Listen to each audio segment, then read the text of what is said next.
All right, well, we'll get started. Thank you, everybody, and hopefully we'll have more people join as it's just 7 o'clock now, but we already have a number of participants. My name is Tom Eccleston. Welcome to our third of 4 virtual events that we're doing this year. This one is directed towards our extracurriculars program, specifically the arts and athletics and after-school programs. So we have a number of students and faculty here to answer your questions. But as I mentioned, again, my name is Tom Eccleston. I'm the Director of Admission, Assistant Head of School for Enrollment Management. I'm also a Proud Hill alum, class of '87, and a Proud Hill dad. Both of my girls, Tatum and Tanner, are Hill graduates, both in college now. And then so I'm going to introduce or have other people introduce themselves. And then last, I'll introduce our head of school, Mr. Lehman. He'll give a quick little update on the school year. And then we just want to get right into questions that you all have. We ask that you put the questions into the Q&A section, and then we will answer them. And we can also go live with some questions if someone wants to raise their hand, and we'll make you a live participant to ask that question. As I said, we will stop right at 8 o'clock and maybe even a few minutes before. We want to be mindful of everyone's time, including our own faculty and students. So next, again, I want to introduce or have everyone introduce themselves. We'll start at the top of my screen with the students. So Kat, why don't you go first and introduce yourself? Hi, I'm Catherine. I'm a sixth form boarder from Rehoboth Beach, Delaware, and I've been a part of the soccer and lacrosse team since my 3rd form year at Hill. Thank you, Kat. Jordy, go ahead. Hi, my name is Jordy Rivara. I am a 6th form boarding student, 4-year boarding student. I'm also the co-president of the Ellis Theater Guild, and I've been doing theater since 3rd form year. And Jordy, where are you from? I'm from California. Great. Thank you, Jordy. Okay, Will Schaller, go ahead, please. Hi, everyone. As Mr. Eccleston just said, my name is Will Schaller. I'm a 6th former from Bel Air, Maryland. I've been at Hill for 4 years now as a member of the lacrosse and ice hockey teams. Thank you, Will. Mr. Eilberg, go ahead, please. Good evening, everybody. My name is Seth Albert. I'm our Director of Athletics and Co-Curricular Activities. This is my 21st year at Hill. I also am a proud parent. We have 3 students at Hill this year in the 6th, 5th, and 3rd forms, and I'm our boys basketball coach. Mr. McGriff, go ahead, please. Hi, my name is Chris McGriff. I'm the Director of the Center for the Arts. And the Director of the Theater Program, and this is my 4th year here. Thank you, Chris. And Mo Gaitan, Ms. Gaitan, please. Hi, my name is Mo Gaitan. I'm the Associate Director of Athletics, and I born and raised in Minnesota. I'm also the head lacrosse coach here, and I teach Spanish. Thank you, Mo. And now I will introduce our head of school, Mr. Lehman. And Mr. Lehman will give a quick update on our year. And we're about a week away from heading into our Christmas break. He can tell you a little bit about our exciting H term, and then we'll start taking questions. So if folks want to start populating the Q&A section with questions, that would be great. And we'll get into the questions in a minute or two. Mr. Lehman. Well, good evening, everyone. My name is Zach Lehman, and I'm the head of school, and I'm pleased to be joined by such an amazing panel of students and faculty, my colleagues here tonight. This is my 10th year as head of school here at Hill. My wife and I live on campus and have 3 children. Our 2 oldest graduated from Hill in 2016 and 2018 and have all moved on to college. So we are empty nesters, but for our dog, Ruben, who actually runs the school, as everyone knows, and is omnipresent here on campus. It's an exciting time to be at Hill in general, but specifically right now. As part of our response to COVID last year, we started a really exciting program called the H term, which is our authentic learning experience time at the school. And we shifted it back a little bit this year. It was so successful, and we've modified it quite a bit. And so for the 2.5 weeks between Thanksgiving and the winter holiday recess, our students get to choose from about 50 different really fun and interesting and unique classes that our faculty have designed. And you can ask some of our students about them, but they range from constitutional law to fly fishing to how to start a cult to photography, street photography, one-act plays. it's a really cool experience where students get to follow their passions and our teachers get to change it up a little bit. Also, about 100 of our students have chosen to be off campus, and they're pursuing independent projects and internships and service programs all around the world. And so we're just sort of in the halfway point now, looking forward to the final week of the H-term and our H-term showcase next Thursday night, where all of our students and faculty will get a chance to really show off everything that they've accomplished in this 2.5 weeks. But it's exciting to see this part of our mission come to fruition here at the school. At the same time, we have been able to continue our co-curricular programs during this period, ranging from our athletic teams, our arts programs, our theater program, community service, you name it, we're doing it.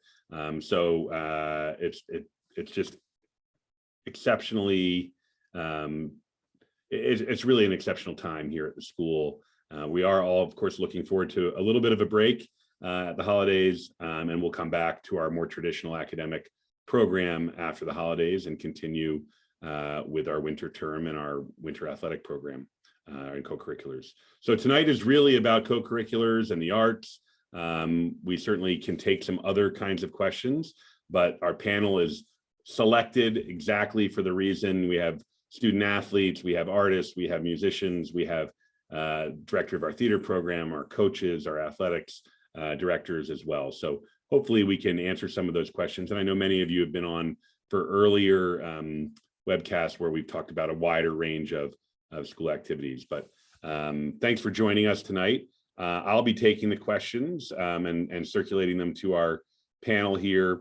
If you have questions, please put them in the Q&A box and we can answer them there. If you're brave tonight or just want to have a little bit more fun or get your question answered quicker, raise your hand in the participant box and we'll call on you and we'll allow you to speak, and we can have some fun that way. You guys ready? Let's do it then. All right, first question. Will, I'm sending this to you. I'm interested in playing prep school hockey at Hill. There wasn't a question there, but maybe we can turn it into a question. What is prep school hockey like at Hill?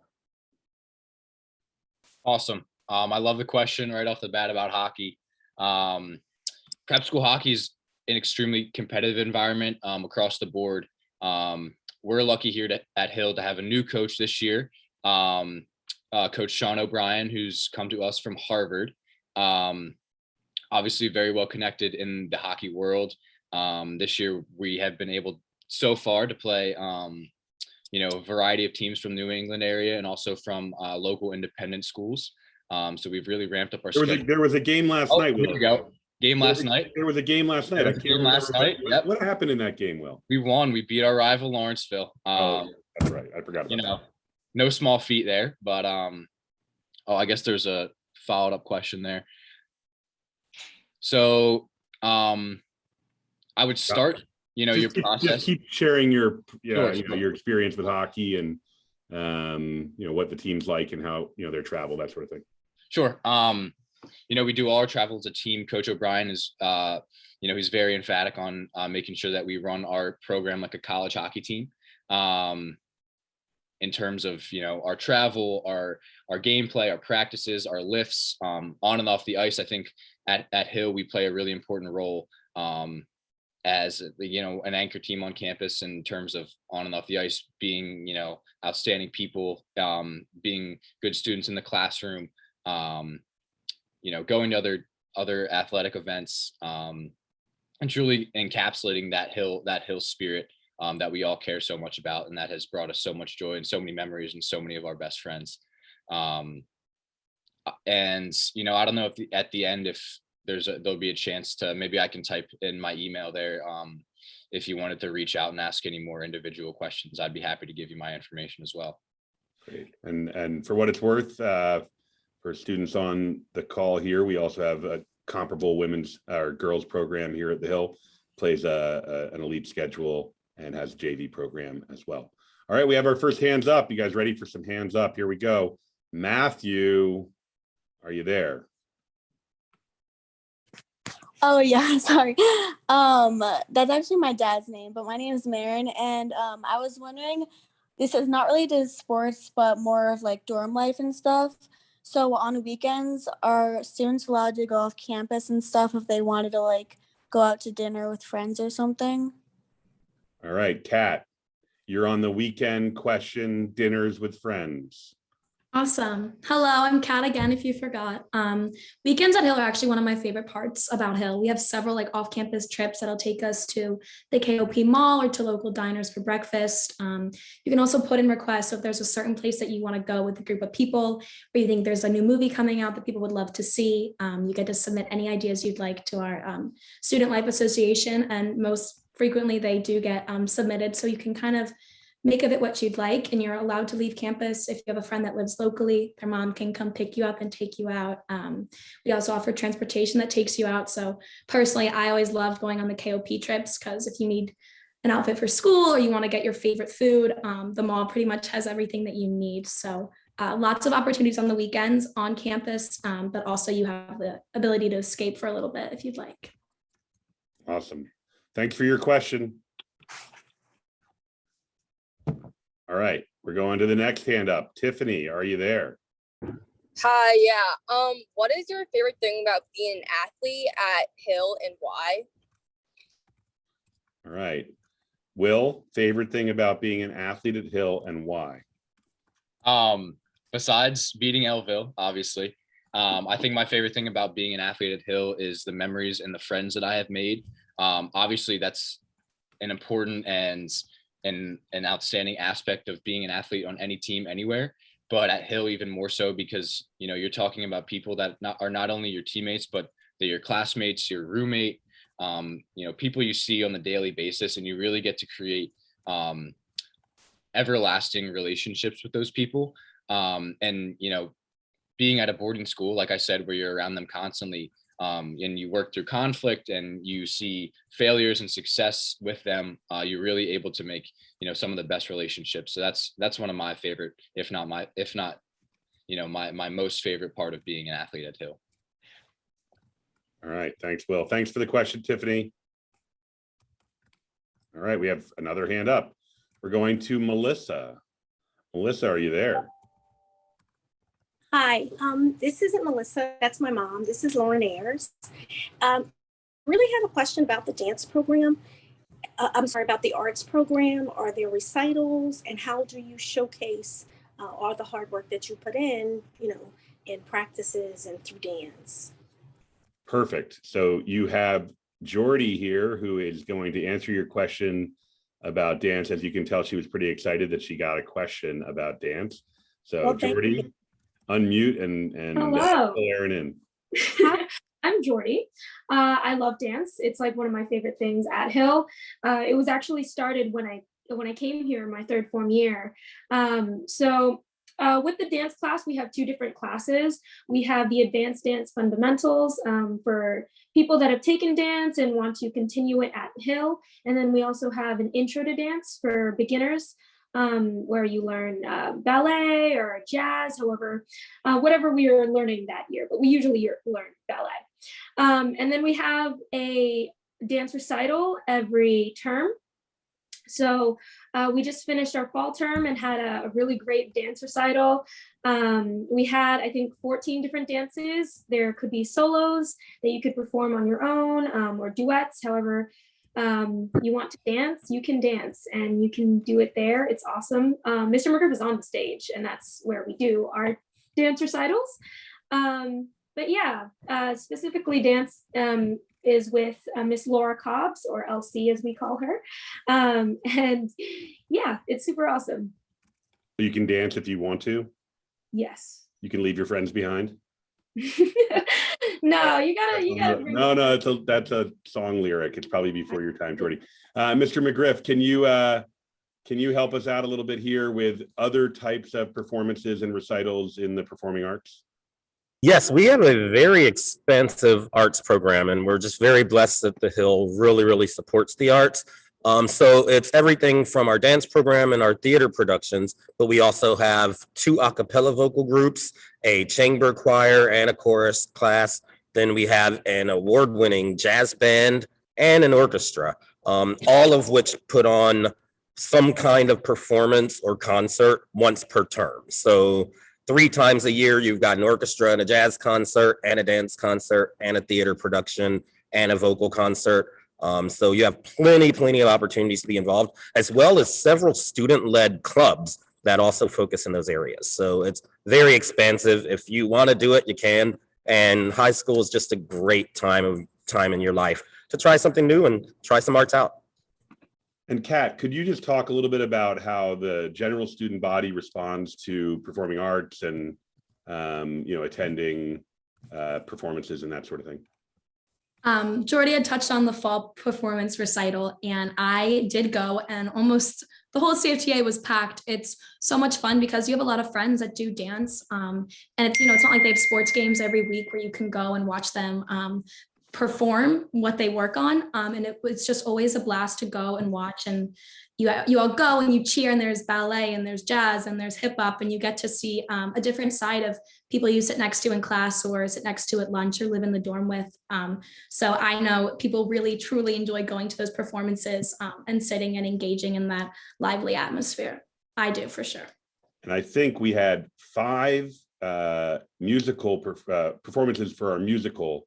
And Mr. McGriff, if I'm not wrong about this, I think they were sold out in like 14 minutes or something like that last time. That is correct. Yeah, our most recent production of Gypsy, we had actually 7 performances, and all 7 of them sold out in 12 minutes. So it was a lot of support.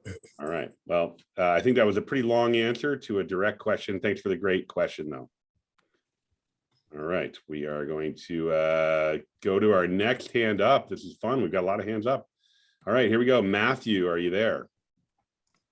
Yeah. So I had a question about, I'm a freshman right now, and I would probably be applying for next year as a sophomore. And so I was wondering about how many students apply their freshman year, or like, because if I applied as a sophomore, do you think I would have as equal of social opportunities as people that started as freshmen, because at that time they would have probably already made friend groups and stuff like that? All right, Mr. Eccleston, you want to take that question? Sure. In terms of the application process? Yeah, it's a great question, and I can address the sort of the social questions too. It's a question we get often in the admission office. So obviously our biggest year entry is 9th grade, 3rd form, but the second biggest year is 4th form, which is 10th grade. So if you are considering applying for 4th form or 10th grade, we do get a fair number of applicants for those slots. We only typically will take about 25 to 27 new boarders for 10th grade, both boys and girls total. So it is competitive. Obviously not as many applications as 9th grade, but it's still a very competitive process. And I think, and maybe the students or someone else want to jump in, but I think we do a very good job of, this is a question we get often, is how can I get acclimated to Hill as a new student, specifically if I'm not in 9th grade. And we do all sorts of things starting in the summer. So all of our new students get a big brother, big sister, and you will hear from your big brother and big sister over the summer a few times. We take the advising process very seriously here. So every student is given a faculty advisor. During the school year, you'll meet with a faculty advisor at least twice a week. That's built into our schedule. But your advisor, our office does the advising, the assigning rather, because we're the ones who do know the new students pretty well. And so your advisor will reach out to you as well in the summer. And then we have at least a 3-day orientation for all new students. For some students, it's longer if you're here for a fall preseason. So by the time classes start after Labor Day, you're already going to know a lot of kids, whether you start in 9th, 10th, or even 11th grade. And again, we are very conscious of making sure that you feel very welcomed here to our community. Terrific. All right, that was a great question. Thanks for the question, Matt. Or if that's your name, it might be your father's name. All right, someone's been answering a lot of these questions in the Q&A box, so I don't have a good job, Mr. Alberg. So the latest question is, what is the expected SSAT score requirement for a student athlete? Mr. Eccleston, back to you. Well, we don't have an expected SSAT score for an athlete. We require testing, as many people know, testing was required at schools forever. And then last year, a number of schools went to optional testing because of the pandemic. Hill is now requiring testing. So we don't have a minimum score requirement. It is very much part of the overall application process. I always will say that it's really three parts. It's the academic part in the testing that we look at. You need to, have that academic competency to be in our classes. And, Hill is a challenging environment. Second, it's a small part of that. But second, we want to see what you will do at Hill. So as we have very talented students here, what will you bring to our community in terms of extracurriculars? So that's important. We want students to be busy here and to enrich our community by bringing their talents to Hill. And then third, and I always say this is the most important, we want good kids. And that's a really important part of the application process. The interview, your teacher recommendations. I've always said that we have, the admissions office has a great responsibility, but a lot of fun to really form a class and form a school. And it's really important here at Hill that, we try that piece, the individual piece, the character piece is a very important part of our admission equation. So that's something we take very seriously when it comes to the actual interview and also your teacher recommendations. Awesome. All right, we have our first speed round question. Everyone ready? This is, what are the best qualities in the coaches at the Hill School? Now, since not all of you have coaches, some of you are coaches, and some of you, so we're going to modify this question. For the students, what is the best quality in a coach or art supervisor at the Hill School? And for our coaches or art supervisors, Mr. McGriff, what do you think are the most important things that you do as a coach or as a director? You ready? I'm going to call on you and you can't repeat what the person before you said or anyone said. Ready? Will. Sure, I think this is a really good question. And I know Mr. Albert touched on it a little bit in the chat. I think, the fact that the coaches or directors or teachers or any faculty member for that matter, advisors included, the fact that they live on campus and are always here brings a lot of informal learning to our world. And I know it's, kind of part of the boarding school experience that you have that. But I think because, the family boarding school really emphasizes the informal learning piece of school and preparing for life, obviously college and career, but also life is really important. You see kids and families and pets all over constantly. And I think, the more that those families and coaches and teachers and directors buy into our community, the richer the Hill experience is for each and every student. I think that's probably one of my favorite parts of my everyday life here at Hill. I may have forgotten to mention that this is a speed round. That was an awesome answer, but we're going to keep over a 30-second limit. Sorry about that. Yeah, no, it's all right. I didn't specify, Will. You gave a great answer. All right, Kat, 15 seconds or less. I would say the coach's ability to be understanding and extremely kind. Every coach that I've had knows where I'm coming from. They know how, rigorous the academic schedule can be at Hill, and every coach truly looks out for the best interest of their players all across life, not just in sports. So, all right, Miss Gaitan. Great. I really wanted to follow Kat up on that because I couldn't agree more with what she said. I think the ability that all the coaches are living on campus, we are in the classroom with you, we're at the lunch table with you, just really gives us a good perspective as to where the students are at. We have a really good sense of what their day looks like. And when it's a big, busy day for them, it's a big, busy day for us. And I think we're all on the same page in that way. Jordy. All right. What I love about really all of the adults on campus is that they are always willing to help you if you're in need. And it's just wonderful here. Yeah. All right, Mr. McGriff. Yeah, I like to say a lot. We do theater here, but we teach life. So for me, the best part of the job is being able to have the students just stop by the office and talk about their life or how are things going and their boyfriend or girlfriend drama or whatever may be going on in their life. Where it's for me, it's a blessing to be able to be there for them outside of just what we're focusing on. Great. Mr. Eilberg. Well, I think our coaches do a great job of developing leaders. I don't think it's an accident that so many of our Hill student athletes, nearly 40 a year, are going on to play at the college level, and many turn into college team captains. And I think that's an organic part of the Hill experience, both in and outside of athletics and co-curriculars, leadership development. And I think our coaches do a great job of developing that in our programs. Well, if you don't know Mr. Eilberg, I can tell you that's his coaching voice right there. He's a little bit hoarse. He's had a few games in the last few days, so clearly supporting his student athletes. Mr. Eccleston, what do you think is the greatest attribute of our coaching staff? Yeah, and I can even say this from a parent perspective, as both my daughters, who are now college athletes, played on multiple teams here. And I love the fact that our coaches and program leaders like Mr. McGriff, they're good people first. And I know these people sort of off the court, off the stage, off the ice. And as a parent specifically, when you know that your son or daughter is playing or performing for somebody who really cares about them, it's a very comforting feeling as a parent. And I love the fact that our coaches are all good people. And I would just wrap that speed round up by saying what I like most about our coaches is that almost all of them wear multiple hats here at the school.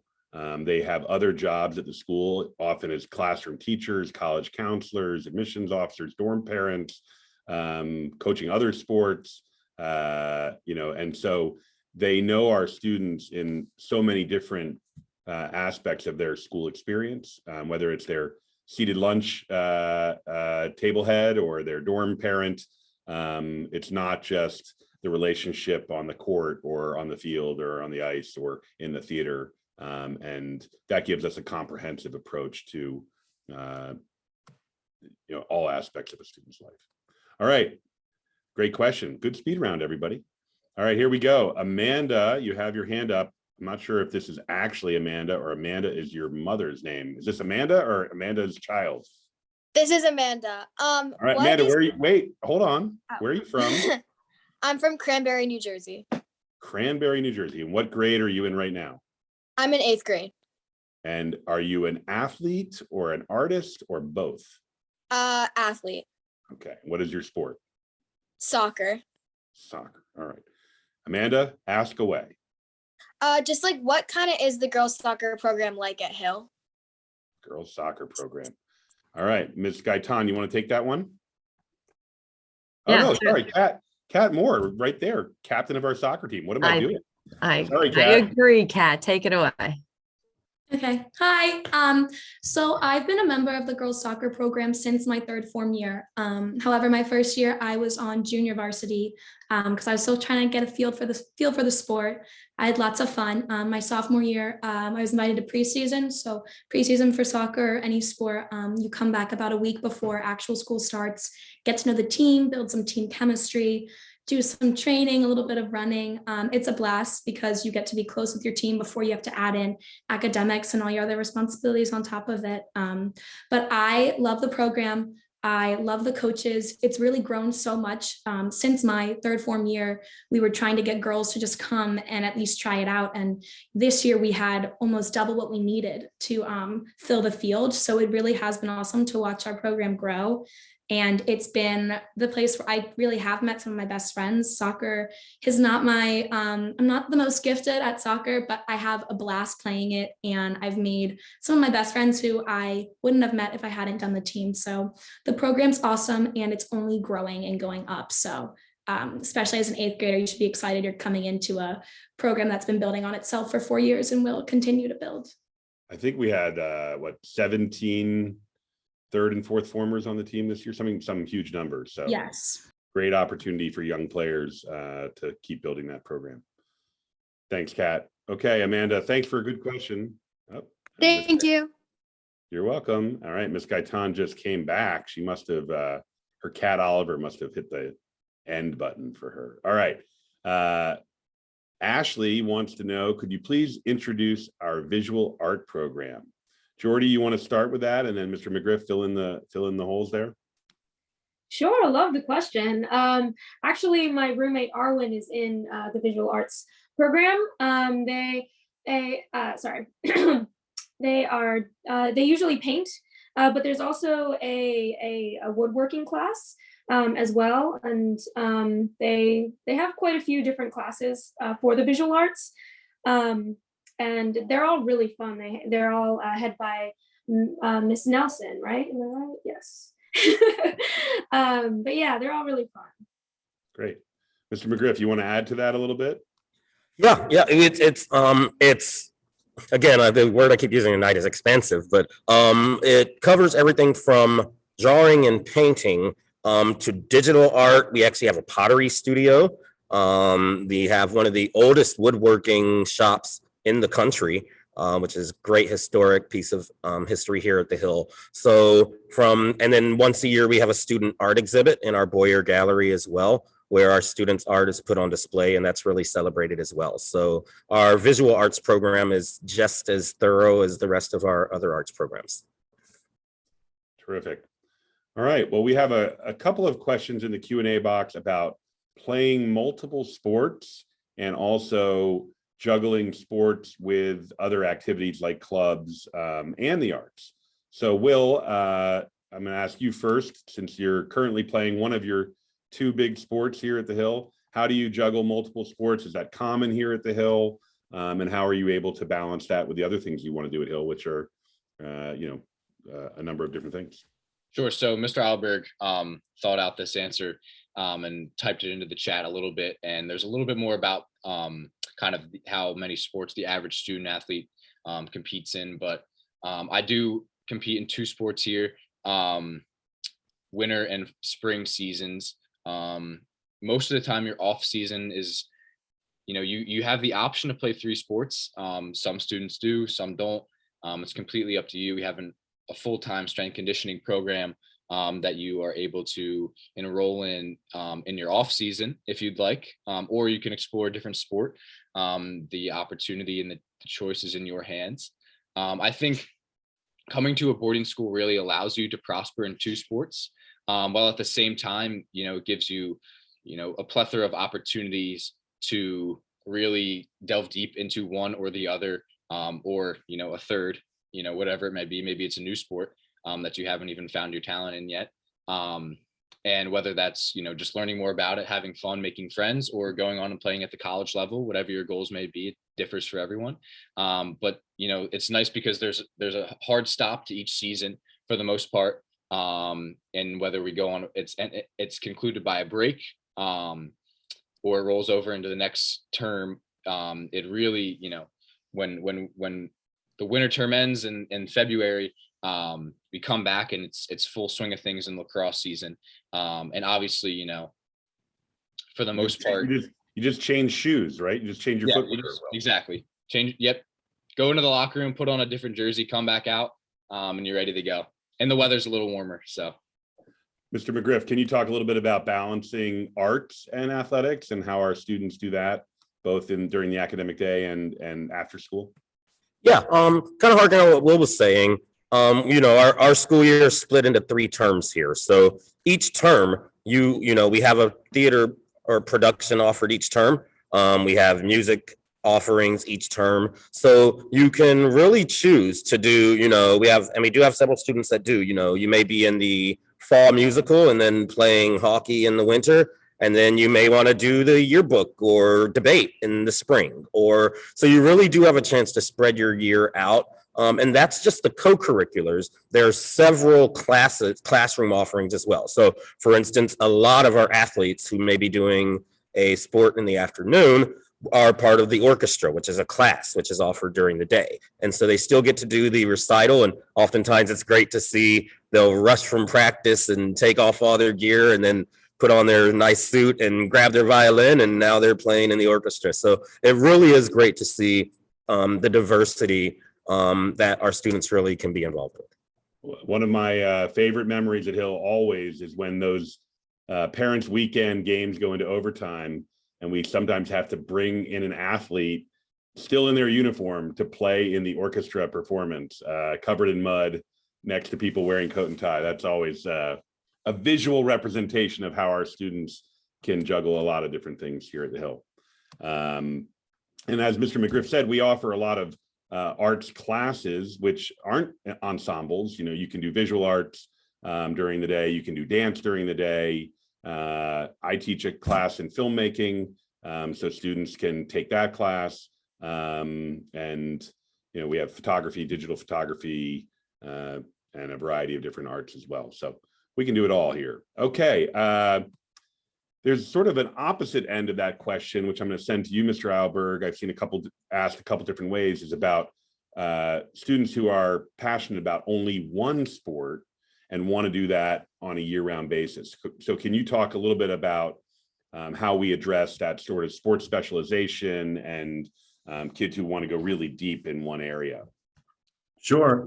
I think that those two aren't necessarily mutually exclusive either, as many of the folks on this panel know. We have the opportunity to get involved in other sports, a second or even third season of sports. Will's a good example of somebody who, you know, certainly contributes heavily to multiple sports, while he also, you know, has done very, very high level club lacrosse as one of the top players in the country. He's too humble to tell you all that.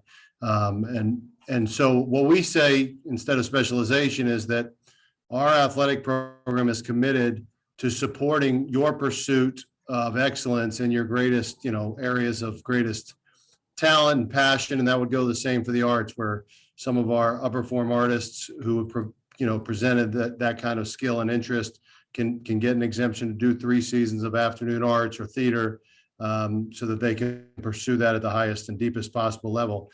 And on the athletic side, we've done a good job of resourcing that with a head, you know, a strength coach that now really has a strength and conditioning staff here, some incredible resources in that area, and really the kind of a holistic approach to supporting, you know, our student athletes maximizing their potential, both as athletes through a strength program, as well as sports specific, you know, skill development, not just going outside and participating in club sports, which is part of that, but having really qualified coaches who continue to have a growth mindset and stay current in the world of player development and work with their student athletes both in and out of the season to help them reach their potential. So I think Hill's a great place where you can actually do both. And some of our best athletes, you know, maybe you would even specialized a little bit before they got to Hill, have really enjoyed getting involved in our athletic program for a second season somewhere, but then taking advantage of the opportunity to do strength and conditioning as your afternoon activity, to prepare, you know, for your primary season and or, you know, college athletics beyond that. Jordy, sort of a follow-up question for you as someone who really focuses on the arts, maybe a little bit more than athletics. Sometimes a school like Hill will get a reputation as being really focused on athletics, and the arts sort of play second fiddle, no pun intended. Can you just talk about how that may or may not be true at Hill, and how you feel as someone in the arts, and whether you feel supported in that way and on equal footing with students who are maybe more athletically inclined? Yeah, of course. I've done every single production since I've gotten here to the Hill School. We have a sports requirement. So third form year, I did track and field. But I also love theater so much that I came after my practices ended at track and field, I went down to help at tech, which really surprised Mr. McGriff. But I did come down there because I just loved it so much. And it's just such a family down there. And every time that we start a new show, we just get a new cast. They come from different sports, different backgrounds, whatever. And we just create a whole new family until the show ends. And we start again, and it's super awesome. Super awesome. One of the things that I'm really proud of that Mr. McGriff brought to the Hill, and I think with the support of some students, was our letter sweater for varsity artists. The Hill has a very long tradition called the Major H sweater, which is our traditional white sweater with a blue H on it that students can wear when they earn by receiving a varsity letter, and they can wear that in lieu of a blazer for the dress code.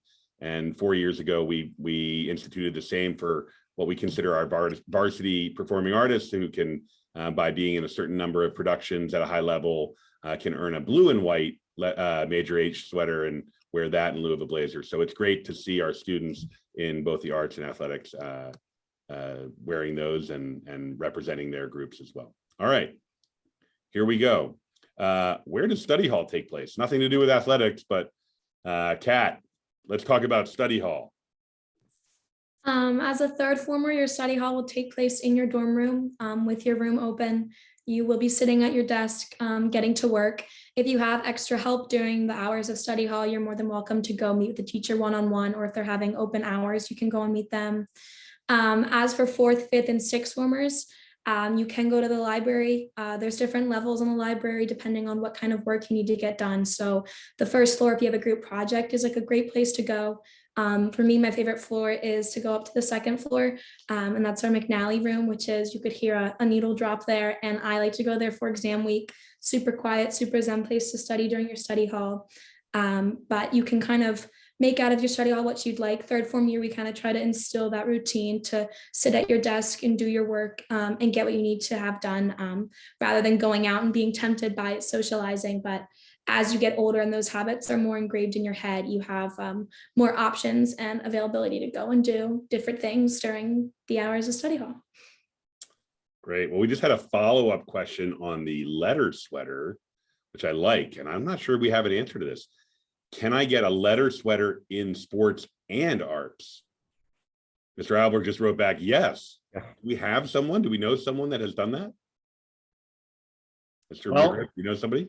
Yeah, we've actually, quite a few of our theater students do have one in both, due to the athletic requirement, at least for your first 2 years here, you do have to do an athletic, for one term of your year. So if you are involved in a varsity team, you will get the varsity letter sweater. And then for theater, you have to be involved in at least 3 productions. So you got to wait a little longer you have to wait till your 5th form year to get that. But yeah, we do have several of our theater students that actually have both. It makes for a pretty extensive wardrobe. You can go blue or white with the letter sweater. Yeah.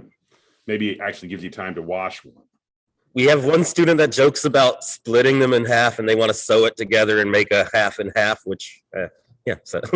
I think that would be exceptional. Okay, great. All right, we don't have any hands up, but feel free to put your hand up. We have a few other questions here. There's some, here's a good question. What's the culture at Hill for trying new sports that you've never done before? Jordy, you talked about track and field. Was that something you had done before? It was actually. I had done track and field since 6th grade, and I wanted to try it at Hill. And all of the girls there were really welcoming. They really I fit right in, and I actually had a few theater friends who were actually also in track. So it was really nice to be with my friends and be able to run for the first time since 8th grade, I guess. All right. Kat, you talked a little bit about going out for soccer your first year. You had played a little bit before then, but have you done any new sports or activities at Hill that you hadn't tried before? Opposite to Jordy, I had never done track prior to coming to Hill. I had done a little bit of soccer, but not at the same level that it is at Hill. So I tried soccer out my freshman year. Pretty much everyone on my team was new to the sport as well. Winter, my 3rd form year, is when I tried out track for the first time. And like Jordy said, I think she was referencing spring track, but for me, it was winter track. And the team was so welcoming. It was a lot of fun. I even have friends that, kind of tried out squash for the first couple of days of winter, and then they jumped over to track and a little bit of swimming and diving. And the best place to try out new sports, I would say, is at Hill, because you kind of have a longer window to figure out where you think that you're best fit. So I've definitely dabbled in a few different sports, and people close to me I know have tried a lot of different things and haven't regretted trying those new things, but definitely ended up where they're meant to be. So, yeah. Great. Well, we have a question about what does a day look like for a hockey student athlete at Hill, but we can just make that a little bit broader, and just as a student athlete at Hill, sort of how do you, and even a student artist, how do you get through your day, and what is the schedule like? So, Will, why don't you walk us through a typical day in hockey season or lacrosse season? And maybe talk a little bit about how with like hockey, how sometimes you have the late practice or an early practice. I'm loving these hockey questions, by the way, everyone. So a typical day for a student athlete looks very similar to everyone else. I mean, that student part of student athlete is very important here, as it will be in college and, you know, anywhere you go and compete. So, you know, you get up, I mean, minute detail, but day starts at 8:25. You go to class during the day, obviously lunch in there, you're well fed. And really when you hit that, you know, past 3:30 mark is when your afternoon activities start. So on any given day, you know, that can be either whether it's strength conditioning, so you're in the gym or the field house working on, you know, you're in the gym lifting, or you're doing speed and agility or conditioning. If you're in season, you'll have practice. Sometimes, you know, for varsity squads, there's a good chance you'll either have, you know, lift and practice, or practice and film. So any combination of, you know, those kind of three, kind of like athletic, it's like a little bit of a revolving door in the athletic facility in the evenings. And then, yes, because we have one sheet of ice that's split between 4 teams, girls and boys varsity and JV. Sometimes our practice times are a little later than some. And it's just kind of like, it varies depending on the day, depending on the week. Sometimes you get the late slot, other times it's the earlier slot. But I mean, it's during the day, it definitely looks, you know, everyone's kind of in the same boat in terms of going to school. Every once in a while, you'll miss, you know, one or two classes, maybe even a school day for a tournament or travel or something like that. But it's not very often because school is obviously really important to us here. When you have that late practice, you're not allowed to eat dinner, right? No, there's time for dinner. Don't worry. You know, us, we have to stay fed, growing teenagers. So whether that means you go to practice and then dinner, or dinner then practice, again, it depends on the night. And then, you know, get in bed, get your 8 hours. And then actually I'll add on the weekends. Usually for us, Wednesdays and Saturdays are usually our game days. We'll have Friday night games sometimes as well, depending on the sport. So yeah, that's typically what a day looks like. Mr. McGriff, anything to add in terms of the afternoon component for theater or any of the other performing arts groups in terms of timing and sort of busy times of the year, that sort of thing? Yeah, we match the rest of the co-curricular program. So, you know, you're in your classes up to about 3:30, as Will said. And then for us, rehearsals are generally 3:30 to 6.